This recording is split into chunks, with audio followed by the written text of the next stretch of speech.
Bonjour et bonne année. Hello, it's good to be back. I want to start this press conference being our first press conference of 2025. C'est une nouvelle année. J'espère que ce sera une très, très bonne année pour tout le monde, particulièrement ici au Canada. I want to start by just taking a moment, because it's my first public opportunity to do so, to say that we join the world in mourning the loss of a great human being, the late Jimmy Carter, someone who demonstrated through his life's work and his actions a consistent commitment to service, to compassion, to caring for his fellow human beings. I don't think any of us will get over the moment that we first saw that a retired former president and a former first lady had taken up 2x4s and hammers and were building homes for the homeless. Jimmy Carter continues to be an inspiration, and we will watch his state funeral, recognizing that while the world has lost a great human being, heaven has gained someone who deserves their heavenly rest. I am here today to talk about a different president, President-elect Trump, and as leader of the Green Party of Canada, and as someone who is honored to be Canadian, honored to serve with the leadership of my fellow, and I do regard us as friends and fellows, opposition party leaders, with a prime minister who leads his party. We have one thing in common, and it's deep. We're Canadians. And when we approach a president-elect who has, astonishingly, decided that a first order of business is Canada bashing, this is unique. I've been thinking back over previous presidents, can't think of a single U.S. president who has ever thought a good way to start a relationship with their single largest trading partner is by insulting us. Well, never mind. We have to prepare for president-elect. We've got today being January 3rd, 17 days and counting till the inauguration, where we're promised an onslaught of punishments and abuses. Probably not, maybe not, but there's things we can do as Canadians to make sure we protect our economy and our society. That's our job. What he does, that's up to him. We in Canada stand together, and we're firm, and we must negotiate from strength. We recognize that this prelude of threats of 25% tariffs on everything and some really quite, talk about bizarre Canada bashing, but that a president-elect would suggest he's going to seize parts of other sovereign countries, take the Panama Canal back, or maybe buy Greenland. This is not serious stuff.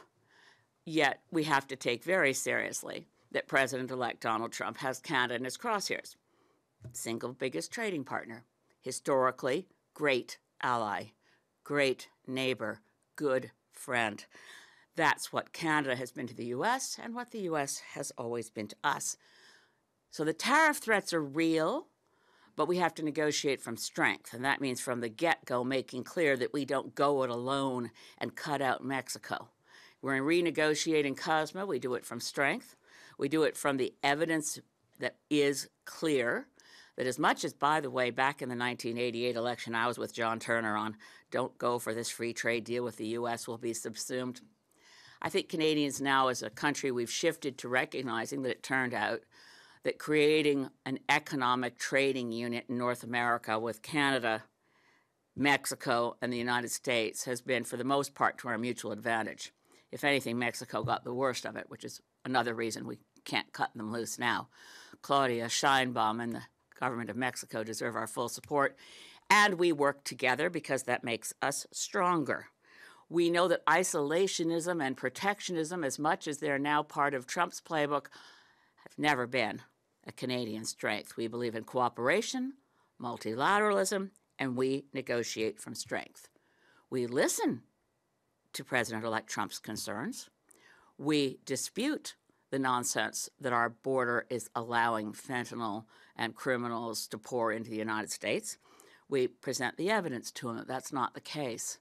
We don't need to kowtow. We need to point out to him that trade is not a zero-sum game. The fact that they buy more stuff from us than we buy from them doesn't mean that they're losers. Actually having access to a lot of high-quality goods that they buy at a price that is, especially given the Canadian dollar at the moment, a bargain, doesn't mean they've lost. This is not mercantilism. The trade rules that have been developed for multilateral trade through liberalization and many trading blocs around the world, whether we're looking at the Canada-European trade agreements, Canada to Asia, and certainly CUSMA, we know that these relationships matter. Interestingly enough, there was a recent, I'm deviating, I do that. The Economist had a recent column from someone who goes by the nom de plume Charlemagne. Maybe Canada should join the European Union. We have a lot in common. Obviously not geography. We have in common the geography of North America, Canada, U.S., and Mexico, and we negotiate from strength, and we stress that the goods and the resources we sell to the United States benefit their economy enormously. What would U.S. agriculture do without Canadian potash? What would the U.S. economy, I know that some of our premiers are freelancing, and okay, Doug Ford, go for it. But listen, we're not going to cut the U.S. off of energy supplies. We're trading partners. We're not combatants. And that symbiotic relationship of our trade throughout North America needs to be stressed. But as much as Donald Trump has decided to throw out this, I've mentioned Panama Canal, Greenland, and this nonsense, and I think it's time that some Canadian leadership stood up and said, sorry, Donald Trump, as kind as your offer might be, that we should be the 51st state, there's a hard no on that. Clifford Lincoln, former Quebec Environment Minister, had an excellent letter to Donald Trump in yesterday's Montreal Gazette. No, thank you, Mr. Trump. We will not really seek to be, and I quote, ever happy little clams in a magnificent MAGA ocean. Newsflash, Donald Trump, we are not aspiring to be a 51st state. We are already a sovereign country. We are a nation. And anytime anyone looks around the world for the top 10 places to live, Canada's in the top half of the top 10, always. The United States? Never. Even the U.S. News and World Report, which puts together such a list, looks at things like affordability, access to health care, safe streets. Where do you want to live? Canada. Our Olympic athletes, when climbing the podium, don't stand up there and sing, oh, to be somewhere down the list after Puerto Rico.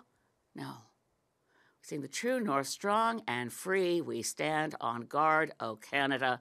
We stand on guard for thee. So no matter how many Trump photos of him in business suits striding a Swiss mountain he posts with a Canadian flag, we're not intimidated. So I read a lot, and I say, okay, people who know Trump in business deals say this is his tactic before negotiation.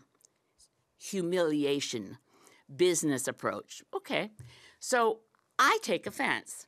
We do not strive to be the 51st state. We're a G7 country. We are part of the world as an independent, sovereign nation. Comme Canada, nous sommes déjà une nation, nation fière.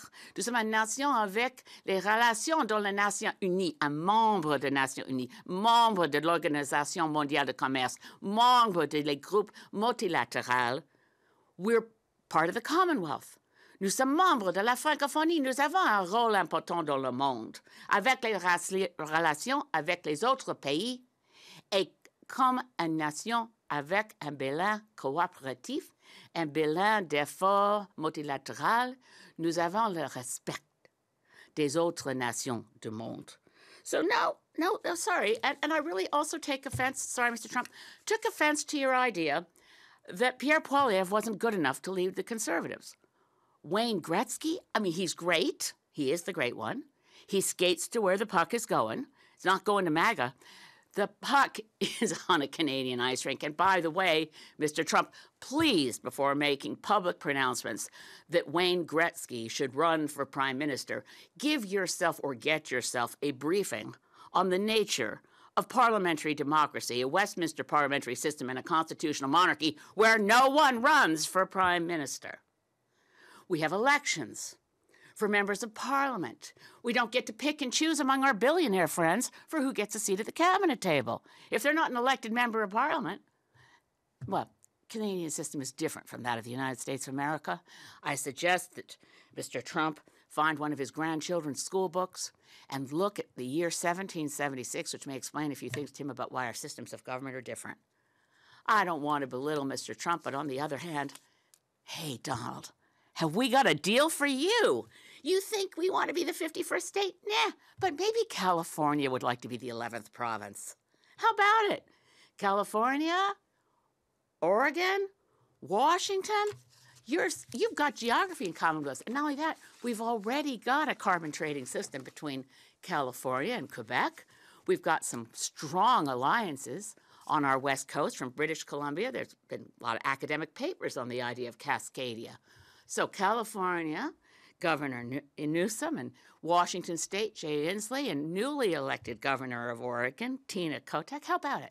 Want to put a referendum to your citizens? Because this is what you deal. Have we got a deal for you? This is what you get. Free health care.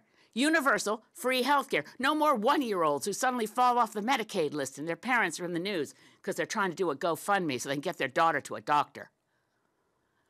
Universal free health care. And guess what? Those gun laws that your Congress is too afraid to pass because of the national gun lobby, we already got our strict gun laws. That's why we have the safest streets around the world, or at least in the United States, by the way, the most recent stats, 5.9 out of every 100,000 people is killed in a fatal gun incident versus 0.88 per 100,000 in Canada.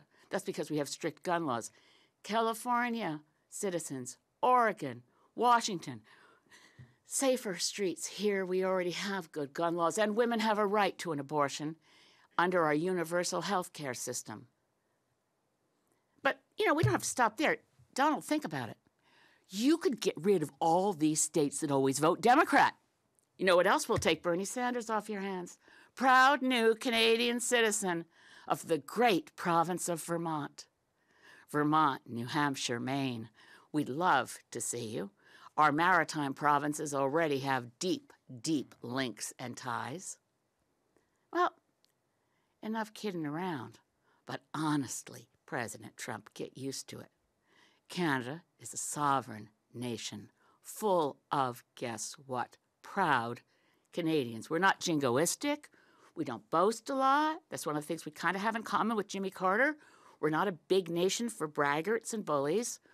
We actually like to think we're of service in the world. We could do better. We can always do better. But we love our country. And it's a country. It's a nation. And we do not aspire to be a 51st state. So let's not hear that anymore. If it was a joke, it was never funny, and it ends now. Thanks. Quelques questions? Yeah. So you're saying there that Canada needs a strong leader to kind of push back on the next president's musings. With the position the Prime Minister is in right now, do you think he's capable of being that leader? Sure, because we're a country. We're not, as I said before, we're not a republic with a president. Our head of state is not our Prime Minister. Our head of state, actually, and a lot of Canadians will find it a continual anachronism, that our head of state is King Charles III. We are not a country that relies on a Prime Minister solely for leadership. We can pull together. We have 10 provinces, 3 territories, 5 different parties in Parliament. And of course, in the Bloc québécois, c'est pour tout le monde, peut-être c'est une question un peu étrange d'avoir un parti en opposition, peut-être le prochain parti d'opposition officielle, qui était un parti des séparatistes, mais quand même, nous sommes un pays avec les mêmes buts de cette question de commerce avec les États-Unis. So Quebec, too. We are in this together to have a unified front to make sure that going into negotiations, the United States understands that we're not wannabe 51st staters here, wherever you look. So obviously, to your question, obviously, Justin Trudeau's position is tenuous. That doesn't mean Canada's position is tenuous. that obviously we saw over the holidays the growing calls for the Prime Minister to resign. You've served alongside him for quite some time. I'm wondering what your advice would be to him right now. Do you think he should resign? Look, it is a question, and as leader of the Green Party of Canada, I'm not leaving. I'm not going anywhere. I'm going to the next election to win as many seats for Greens as possible.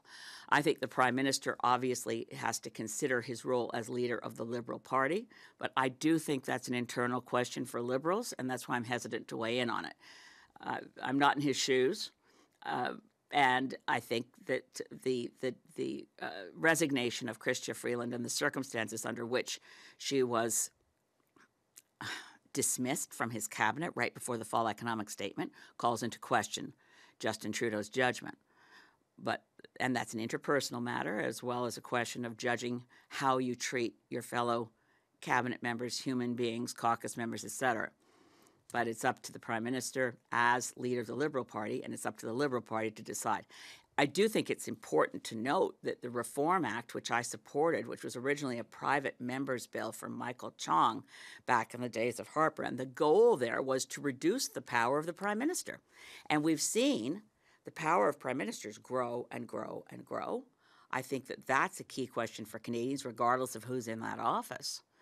But the Liberal Party, as a caucus, rejected the chance they should have seized after the election to say, because it's a caucus decision, right? After every election, under the Reform Act, which amended the Parliament of Canada Act, every caucus has an opportunity to say, we'd like our caucus to be able to do what in every other Commonwealth country is taken for granted, that the caucus of elected members of Parliament can remove a leader who no longer is their choice. That's how Margaret Thatcher was replaced with John Major.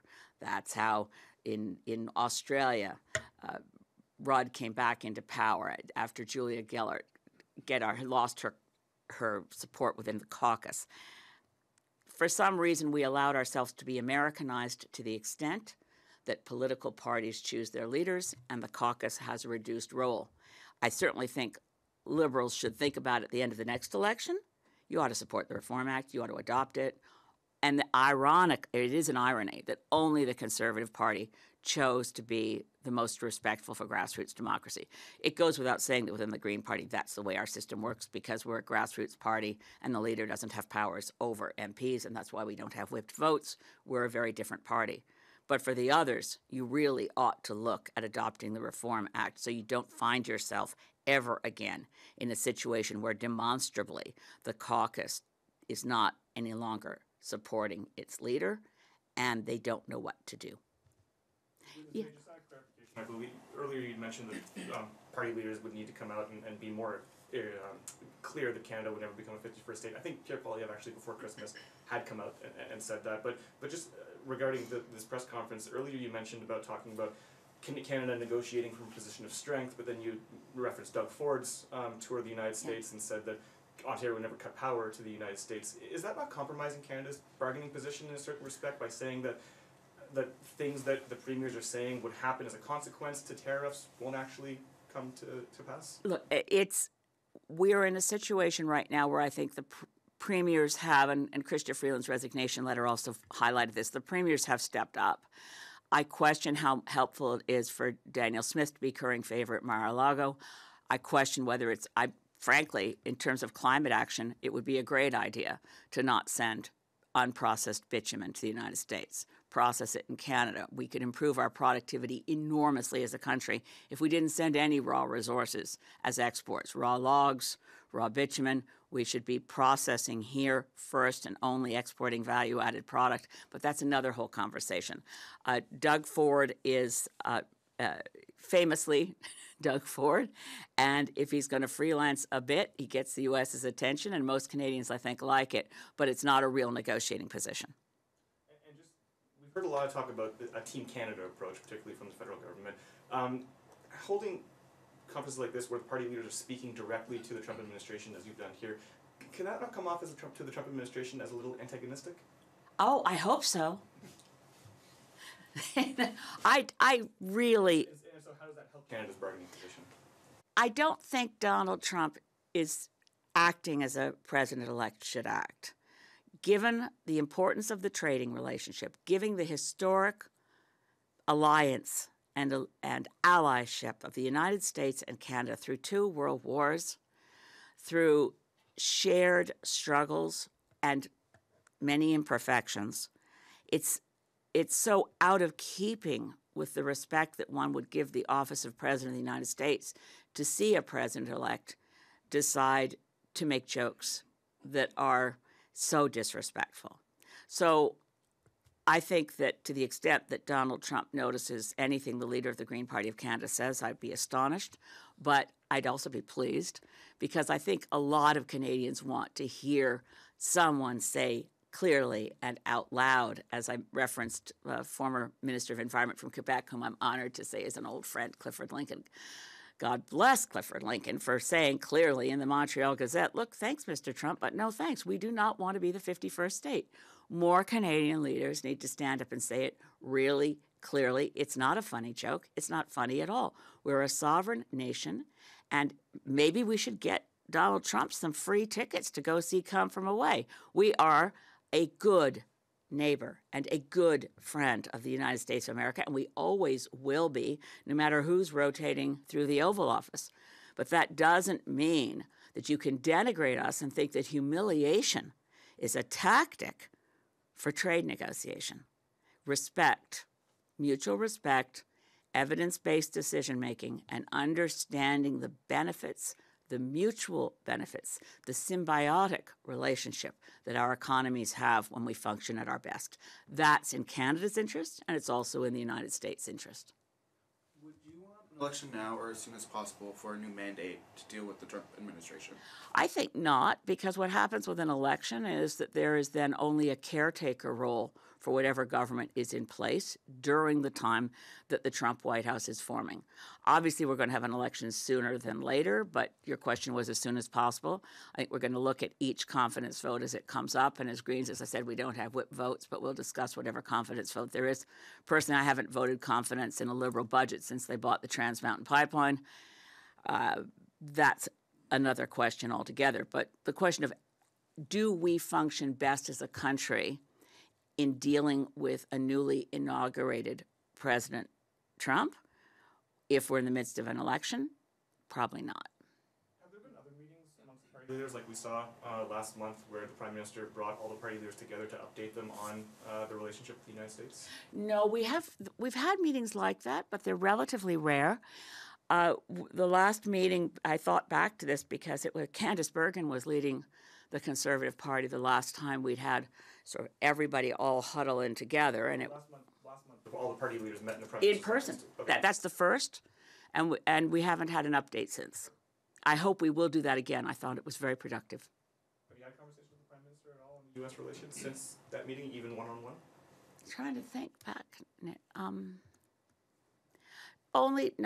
Nothing you could call a full conversation. No. But we do run into each other and suggest how we might do a better job, some Team Canada ideas, what we could do together to make it really clear to the United States that we are a solid and reliable trading partner, and that multilateralism and an economic order with rules is in everybody's interests. Trump is an outlier in returning to positions that are essentially a mercantile view of the world of isolationism and protectionism. There've got to be people who are within earshot of Donald Trump to acquaint him with what benefits the U.S. has accrued, what benefits the world has accrued from reducing isolationism and protectionism and moving towards multilateralism and an understood trading regime that has rules. Have you had any assurance from this government that they are looking to closely work with Mexico in the face of a new Trump administration, or you think they're pivoting away from Mexico? Everything I've heard from them suggests that they're not pivoting away from Mexico, but I wanted to make it very clear, and I did in that meeting with the other leaders, that we have to support Mexico's role, because it also, heck, Saskatchewan has a trade office in Mexico. There's an awful lot of Canadian goods and resources and farmers and workers in Canada who also benefit from our trading relationship with Mexico. I mentioned Mexico probably got the worst of it out of NAFTA because the hit on their agrarian economy, the loss of so many Mexican farmers who lost their farms, who were growing corn and corn dumping from the U.S. and all of that, and the creation of maquiladoras hurt Mexican labor standard, hurt the Mexican environment. At this point, especially with an incoming new Mexican president, Claudia Sheinbaum, who needs a lot of support, Mexico's society is in the throes of too much influence from organized crime and violence. Claudia Sheinbaum, if people don't know, is a climate scientist and former mayor of Mexico City, brought in really important climate policies. She's a strong ally on other issues too, and we need to make sure that we're not cutting Mexico loose or throwing Mexico under Trump's bus. If Trump comes into office and he drops the tariffs that we've been hearing for a while, what should Canada do next in reaction? Well, I think what the playbook from the first Trump administration is a good one to go to. We worked hard on U.S. allies where we knew we had them, governors from states that would be hurt and were hurt by increased tariffs on Canadian goods. We worked hard to make the case, and we brought in some countervailing tariffs of our own that were targeted and sent the message clearly. We worked through it, and then we ended up with a renegotiated CUSMA that landed Canada, I think, even in a better position than the first NAFTA. So, and again, Chrystia Freeland's experience there, heck, if you were a Canadian politician, which frankly I am, nothing recommends you more strongly, I think, to the Canadian public than President-elect Donald Trump saying you're toxic. Chrystia Freeland must have done a heck of a job as a negotiator for Trump to remember her so clearly. I do think that that's, again, probably a game plan. What we talked about in that room was who knows whom. Obviously, all of us have contacts within our different parties through different relationships with different people who are in U.S. politics. Canadian politicians tend to know U.S. politicians. It's North America is bigger than Canada alone, but we do tend to know people who know people, and it's important that we present a solid front. Thank you. This concludes the press conference. Merci. C'est ce qui conclut la conférence. Merci tout le monde.